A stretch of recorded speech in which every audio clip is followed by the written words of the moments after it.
So Uber's posh electric car service, Comfort Electric basically, is now available in 25 cities in North America. They're really pushing on the EV side.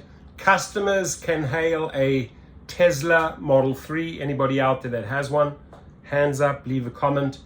Or a Polestar 2 in more cities. Polestars start at about $48,000, right? These are the type of cars that would then qualify for Comfort Electric. Does that equate to money? We shall find out. So Uber is bringing its upscale electric car service to more cities, announcing the launch of its Comfort Electric feature in 14 additional cities in North America, bringing the total number of markets to 25. In May, Uber launched Comfort Electric in a handful of cities, the list of which has been steadily growing since then. Only premium EVs like Tesla, Polestar, and Ford Mustang Mach-E would be considered eligible for Comfort Electric trips. It will sit alongside the company's other EV product, Uber Green, which gives drivers an extra fee, usually $1, to use electric vehicles. Here are all 25 cities where Uber Comfort Electric is available. And please leave a comment below if you are in any of these cities. Atlanta, Austin, Baltimore, Maryland, Boston, Charlotte, Chicago, Connecticut, Dallas, Denver, Houston, Las Vegas, Los Angeles, Miami, New Jersey, New York City suburbs, Philadelphia, Portland, Sacramento, San Antonio, San Diego, San Francisco, Seattle, St. Louis, Vancouver, Canada, Washington, D.C. So do you fall into that? Do you maybe intend getting yourself a Comfort Electric?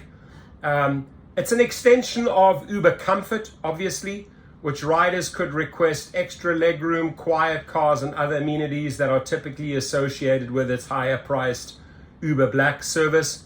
Uber Comfort is not as pricey as Uber Black, but riders pay around 20 to 40% more than a typical Uber X trip, right? And that's basically looking at the map. Electrify your ride by Uber. Who's going to participate in this? I'm curious. Uber has set the goal of becoming a zero emissions platform in the United States and Canada by 2030. A difficult ambition given that Uber classifies its drivers as independent contractors and theoretically can't force them all to adopt electric cars. So they can't force you to go that route. The company has said it will spend $800 million of its own money. That, by the way, that's about 8 million in Uber language, to help hundreds of thousands of drivers in the United States, Canada, and Europe transition to battery EVs by 2025. Some states like California aren't content to sit back and allow Uber to voluntarily make this decision. The Golden State adopted new rules in 2021, requiring ride-sharing companies to electrify their fleets by 2030. A few years before the state expects to prohibit the sale of new gas cars completely. The company is also working to convince more of its drivers to make the switch from gas-powered vehicles to EVs.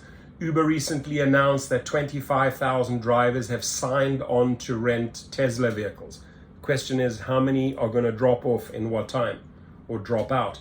Through its partnership with car rental company Hertz, very dodgy company. That partnership recently expanded to Canada, with Vancouver being the one city outside the United States to get the company's EV service so far. Uber isn't the first transportation company to pledge to shift to electric vehicles. In June, Lyft announced it would transition 100% of its fleet to electric vehicles by 2030. Those two companies are in bed anyway, so whatever the one does, the other does. Which company makes it first or at all has become another source of competition between the two companies, right? So let me know if this is the route you are going. Your comments, please. Are you in that city? Would you consider going Comfort Electric? Anyone that is driving in Comfort Electric already, your feedback is obviously always appreciated. Be safe.